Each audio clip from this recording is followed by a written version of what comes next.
enormous amounts of size and the quality of the muscle. That can't be done through just sitting there pumping 25, 30, or 40-pound dumbbells. Things he do, that amount of weight, it's not normal strength. It's a gift from God, number one, that he has. He's gifted with genetics to be able to do that. He's going to go beyond anything he's ever done before. Well, it's a genetic gift that you got, and you're certainly taking it where no man's gone before, Ron. I've never seen a muscle look like that. I don't see someone being able to achieve that. Nobody's close to Ronnie Coleman at 100%. Nobody. I don't care what anybody says. They can idolize whoever they want. Ronnie, if you look at Ronnie in 2003, we may never see that again. Ever.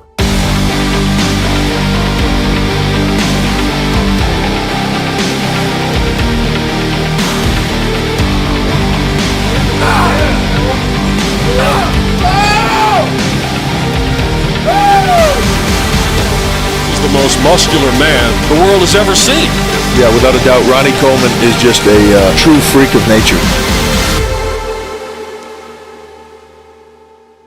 One of the people that I kept my eye on, that I felt was the most gifted bodybuilder, that Mother Nature said, here it is, was Matt Mendenhall. I have never till today seen a physique as complete, as genetically balanced as Matt. Matt Mendenhall. You recall the movie He-Man. Matt was a walking He-Man. He was absolutely beautiful, from forearms to bicep to chest to shoulder waist ratio to calves to thighs, everything. And I always thought in my head, if this guy got it together, it would be a challenge like no other. He lacked that fire and that desire.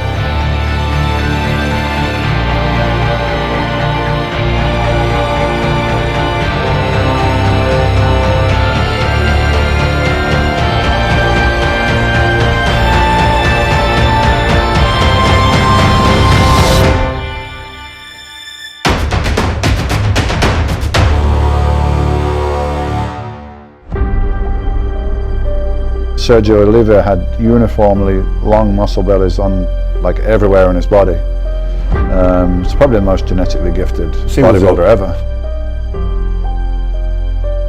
They're just people that stand out to be like, wow, this is Mr. Olympia at the time. I mean, it's like something from another planet at that time, the late 60s, right? Amazing. Ronnie was very gifted, but I would say Sergio has probably had the best genetics, and look what the guy looked like in the late 60s with what they had available.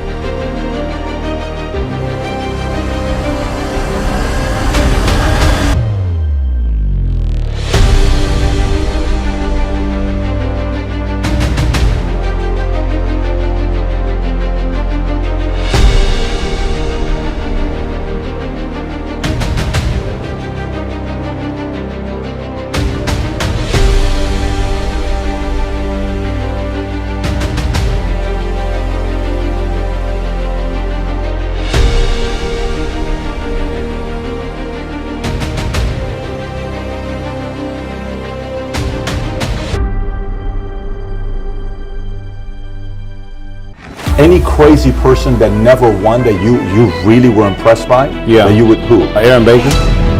I'll never forget the first time I saw Aaron. I thought he was a superhero.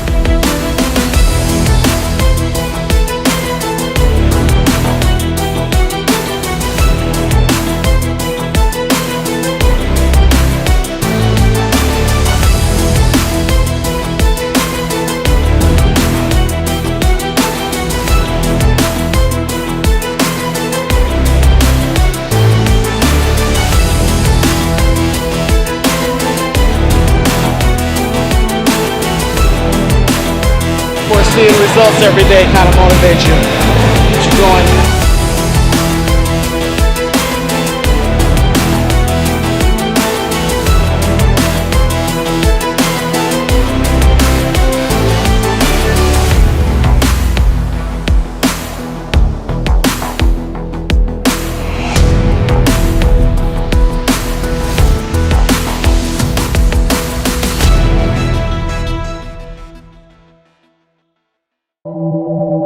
Nobody's the same in this game, but we're all in the same game.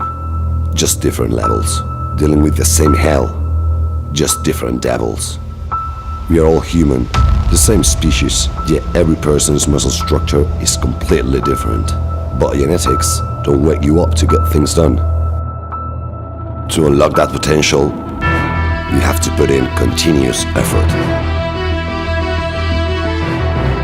You will find out your genetics are one of a kind.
I don't know, there's certain guys too that are just genetic freaks. And look, I've seen Kevin go from not trained to like 3 months later seeing him again.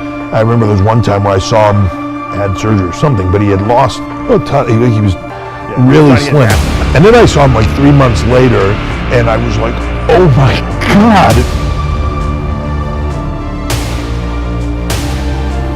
And he had like cellophane skin and he was just crazy. And genetically, if he can do that, holy cow, I mean.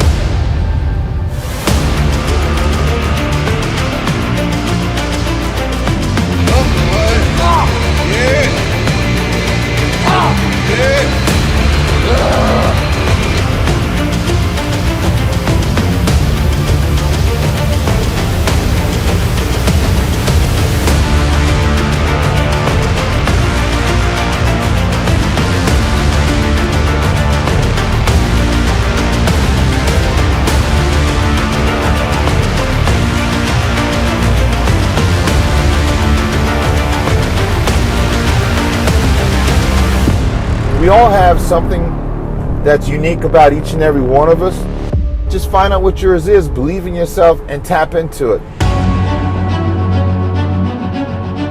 They all have at the top of the genetic field, but there is always going to be that outlying guy that is a flex wheeler that is just God-given.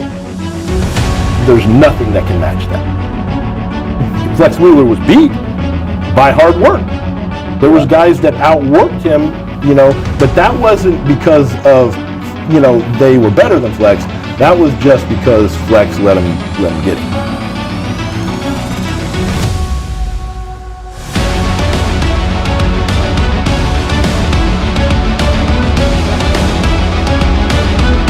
Let me tell you something. A Flex Wheeler out of shape to still beat me. A lot of times when you weren't 100%, you still beat me. Your shape and your symmetry and everything is just flawless.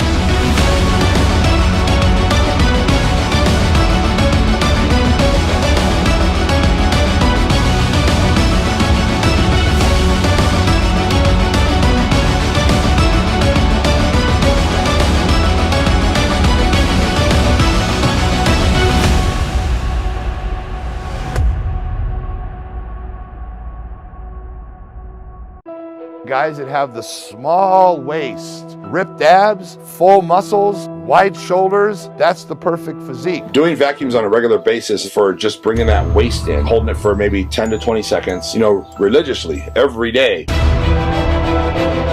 Trains the muscles to keep everything in tight. The more you do it, the smaller your waist can become. Just in your everyday, how you look in clothes, how you look with your shirt off, it's going to improve that.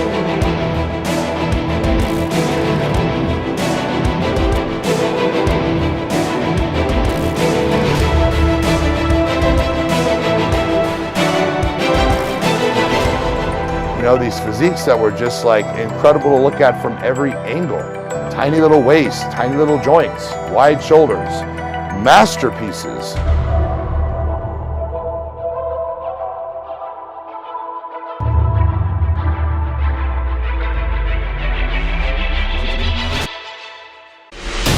I would say he's one of the more genetically gifted Mr. Olympias we've seen, and people view genetics as different things, whether you get lean enough but the muscle bellies and the way the skin lies over the muscle and the insertions, Phil has it all, especially from the back, which, you know, that's where a lot of the criticisms are made with a lot of the guys. He can definitely do a lot of damage.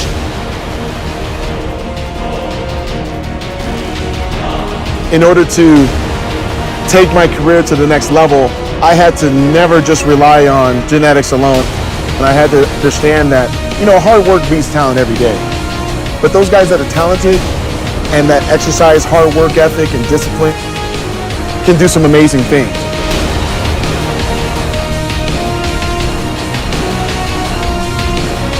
He has all the right tools, and with the right heart, he's a very dangerous bodybuilder.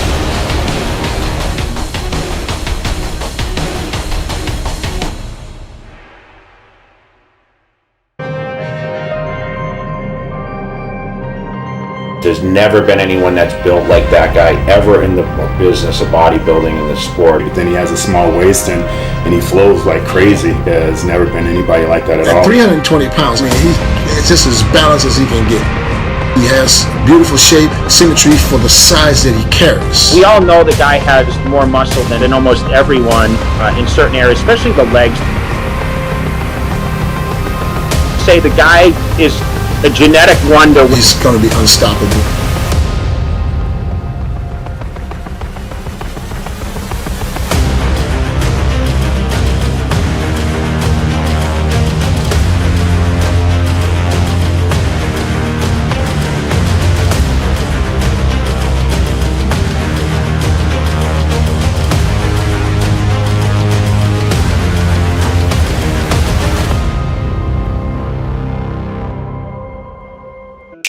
When he walked through the door, he was the biggest thing I ever saw. A lot of those other guys were humongous, but this guy was like in a different world.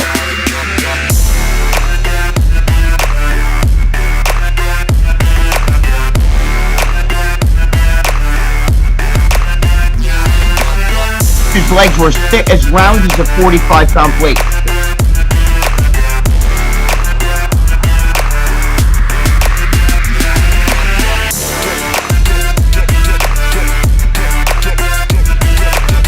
If you saw what he looked like at 16 years old, he was a monster. That guy's genetics was so sick.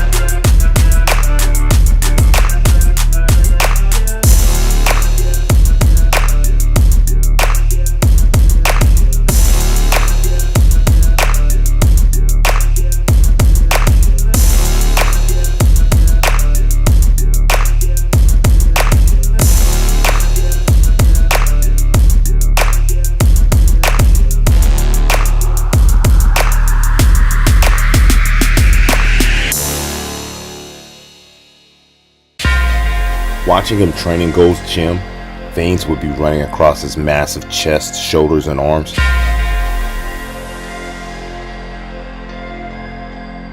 Massive traps, giant calves, big legs, insane arms, crazy wide chest with vascularity, small, tight, shredded waist. This guy was a monster.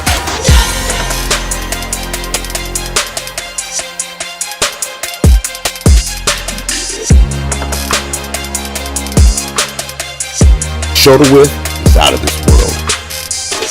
Silhouette on this guy is insane. When he walked down on the stage, the deltoids instantly popped.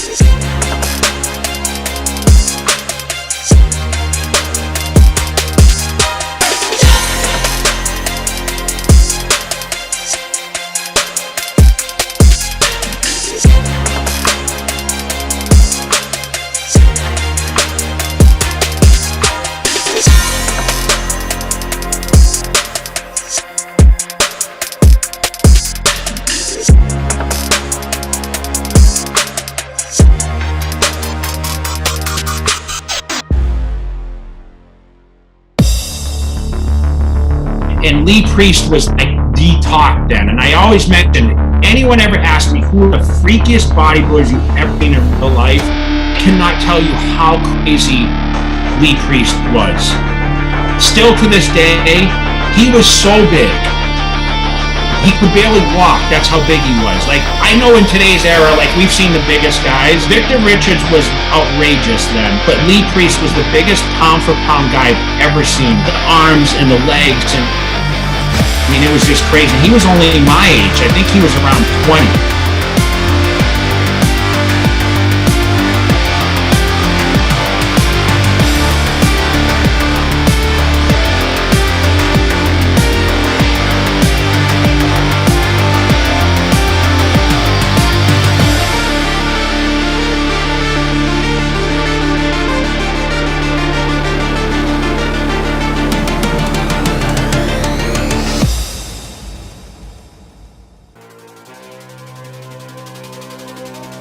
I definitely want to bring it back to the table next year really right.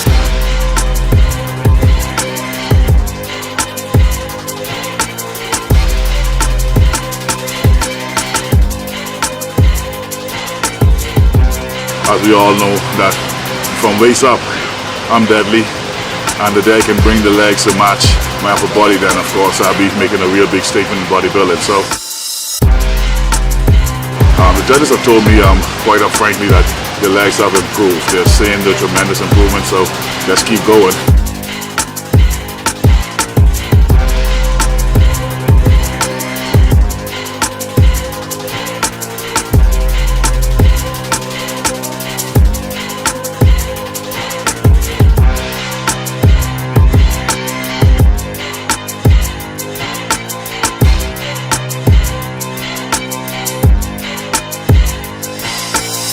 Actually, to be invited to the Mr. Olympia, what we call the big dance, is an accomplishment for me.